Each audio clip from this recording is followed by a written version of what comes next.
मिथिला में मधुश्रावणी कतेक प्रसिद्ध पावनि अछि। अनेको विधि व्यवहार सँ सुहागिन पूजै छथि। ओहि संदर्भ में एकटा विषहारा गीत अछि, सुनब अपने सब, सुंदर लागत।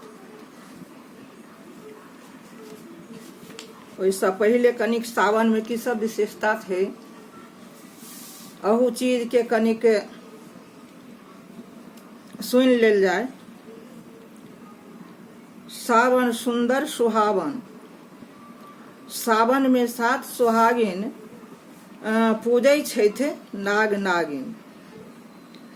सावन के सिंदूर लाल, सावन के मेहंदी लाल, सावन के बेली सुगंध, सावन के रिमझिम बूंद, सावन के हरियर साड़ी, सावन के बादल कारी, सावन में सोना सस्ता, कादो सँ भरल रास्ता, सावन में साजन कोना औता। तो सुनल जाओ विषहारा गीत।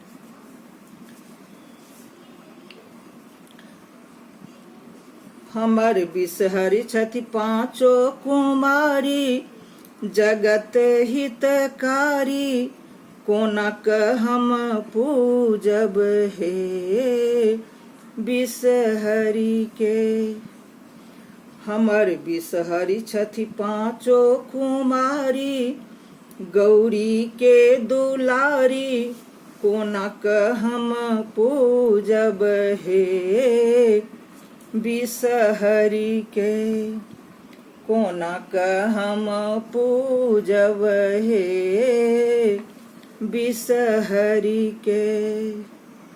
कहाँ सँ हम मान पात लाएब, कहाँ सँ हम मान पात लाएब, कहाँ सँ बेल पाती, कोनक हम पूजब हे बिषहरि के। कोनक हम पूजब हे बिषहरि के। बाबा के बारी सँ